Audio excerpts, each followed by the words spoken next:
Bonjour, dans cette vidéo, nous allons voir comment déterminer l'équilibre du consommateur. Pour cela, rappelons-nous d'abord le programme du consommateur rationnel. Nous avons dit que ce dernier cherche à maximiser son utilité sous la contrainte de son budget. Deux méthodes de résolution sont possibles, la méthode graphique et la méthode analytique.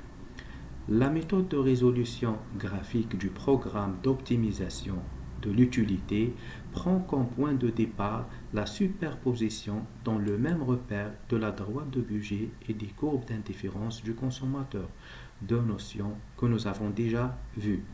Signalons d'emblée que le panier optimal doit appartenir à la droite de budget puisque on suppose que tout le revenu est dépensé dans la période présente. Autrement dit, il n'y a pas d'épargne.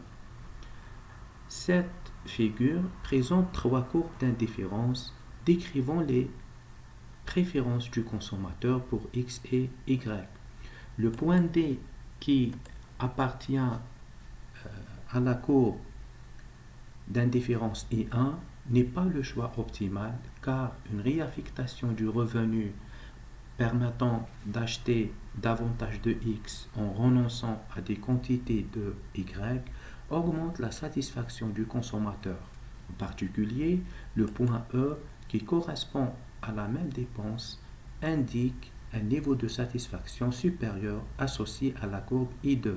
De plus, les paniers placés à droite de la courbe I2, comme le point F qui appartient à la courbe I3, procurent un niveau de satisfaction supérieur mais dépassant les capacités financières du consommateur. C'est pour cette raison que le panier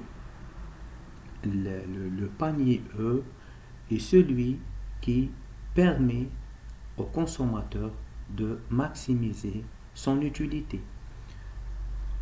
Ce point appelé point d'équilibre du consommateur maximise donc son utilité sous contrainte de revenus et résout le problème posé initialement.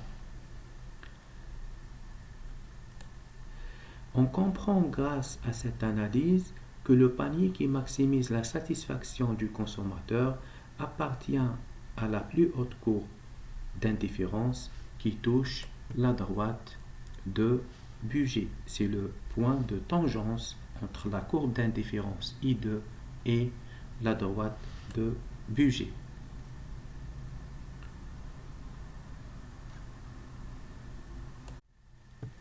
Au point E, remarquez que la pente de la droite de budget qui est égale à moins Px sur Py est égale à la pente de la courbe d'indifférence égale à dy sur dx.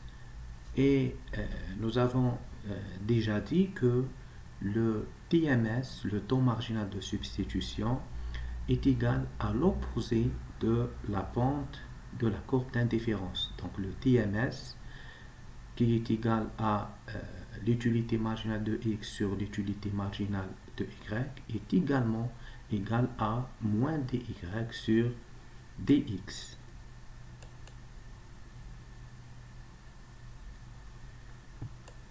Il est de ce fait également égal au rapport des prix à Px sur Py. Nous pouvons donc dire qu'à l'équilibre, le rapport des utilités marginales, qui est égal au TMS, est égal également au rapport des prix. On peut également écrire UMGX sur Px égale UMGY sur Py. Cette équation présente un résultat important. Le consommateur maximise son utilité quand le budget est alloué de telle sorte que l'utilité marginale par dinar dépensé est la même pour chaque bien.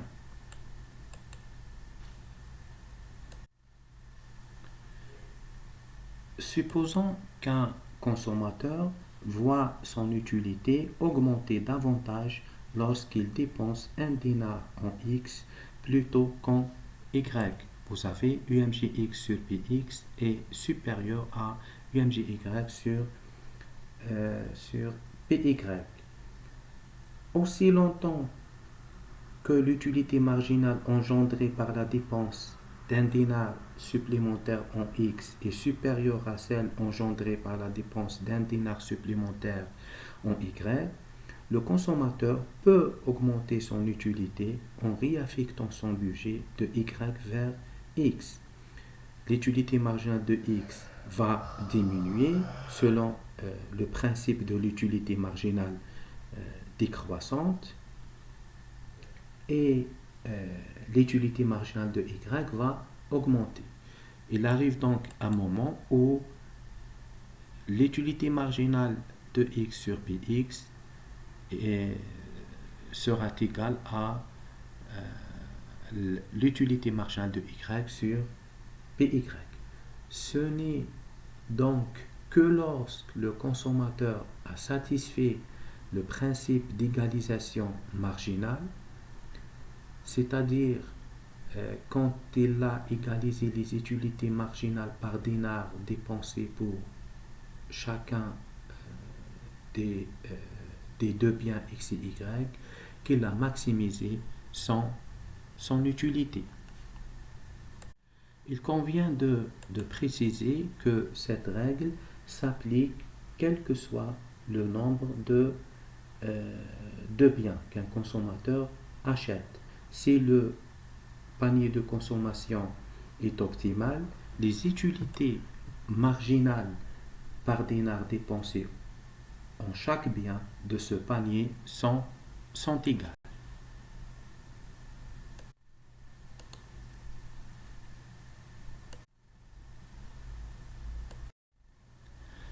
Analytiquement, la détermination du point d'équilibre se fait en utilisant la méthode de Lagrange.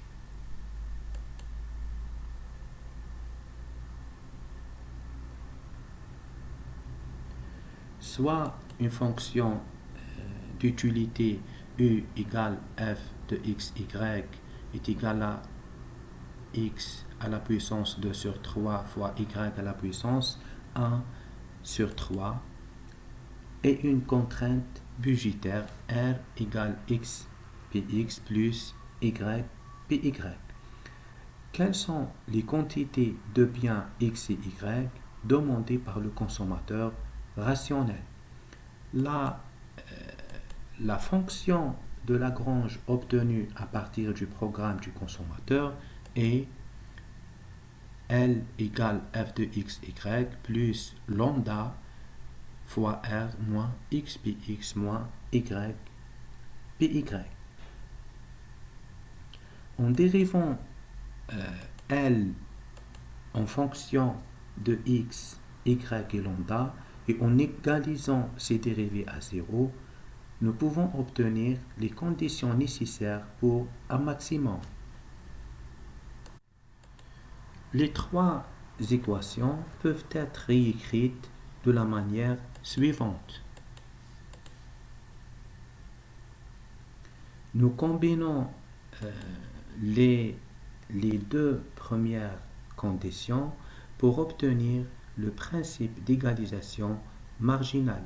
Les utilités marginales par dinar dépensées en chaque bien sont égales. En d'autres termes, pour que l'optimum soit réalisé, il faut que les utilités marginales des biens divisées par leur prix soient les mêmes. En transformant le rapport précédent, on obtient UMJX sur UMJY égale PX sur PY. Ceci permet de dire que le rapport des utilités marginales est égal au rapport des prix. Ce résultat, nous l'avons déjà trouvé en utilisant la méthode graphique. Revenons maintenant à notre fonction d'utilité.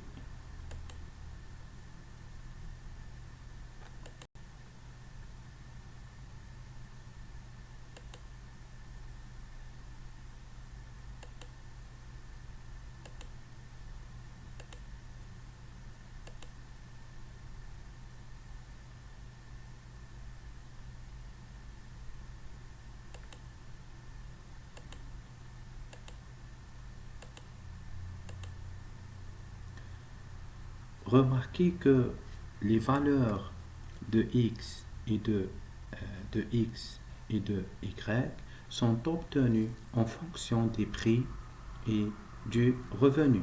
Ces deux fonctions ne sont d'autres que les fonctions de demande du consommateur.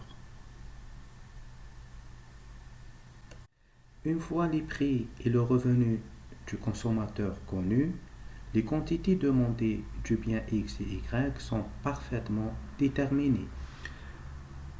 Prenons cet exemple.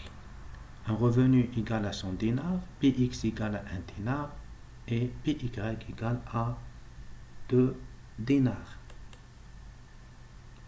Les valeurs obtenues, donc x égale 200 sur 3 et y égale 50 sur 3, sont les solutions du problème d'optimisation du consommateur. Ce sont les quantités maximisant son utilité. En remplaçant x et y par leur valeur à l'optimum dans la fonction de satisfaction, on obtiendra le niveau de satisfaction qui correspond à la courbe d'indifférence la plus élevée possible compte tenu du revenu et des prix. Dans notre cas, cela correspond à la courbe d'indifférence I2. Et merci.